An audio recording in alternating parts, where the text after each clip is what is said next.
अहमियत का हामिल है। पाकिस्तान पोलैंड के साथ दो तरफा ताउन के फ़रोग के लिए पुरअज़्म है। ये मनासिर आप देख रहे हैं। इसहाक डार ने मोअज़्ज़ज़ मेहमान का इस्तकबाल किया है। पोलैंड के नायब वज़ीर आज़म और वज़ीर ख़ारजा रादो स्वाफ की दफ्तर ख़ारजा आमद हुई है। ये मनासिर आप देख सकते हैं। मोहम्मद इसहाक डार ने पोलैंड के नायब वज़ीर आज़म का इस्तकबाल किया है।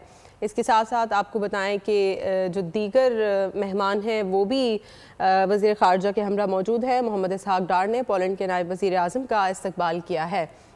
नायब वज़ीर आज़म और वज़ीर ख़ारजा पोलैंड के नायब वज़ीर आज़म वज़ीर ख़ारजा रादो स्वाफ की दफ्तर ख़ारजा आमद हुई है। मोहम्मद इसहाक डार ने पोलैंड के वज़ीर ख़ारजा का इस्तकबाल किया है। दोनों रहनुमाओं के दरमियान दफ्तर ख़ारजा में 1-on-1 मुलाकात होगी।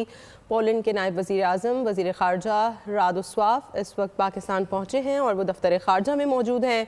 मोहम्मद इसहाक डार ने पोलैंड के नायब वज़ीर आज़म और वज़ीर ख़ारजा का इस्तकबाल किया है। दोनों रहनुमाओं के दरमियान दफ्तर ख़ारजा में 1-on-1 मुलाकात होगी। मुलाकात में पाकिस्तान और पोलैंड के दरमियान ताल्लुकात के तमाम पहलुओं पर बातचीत होगी।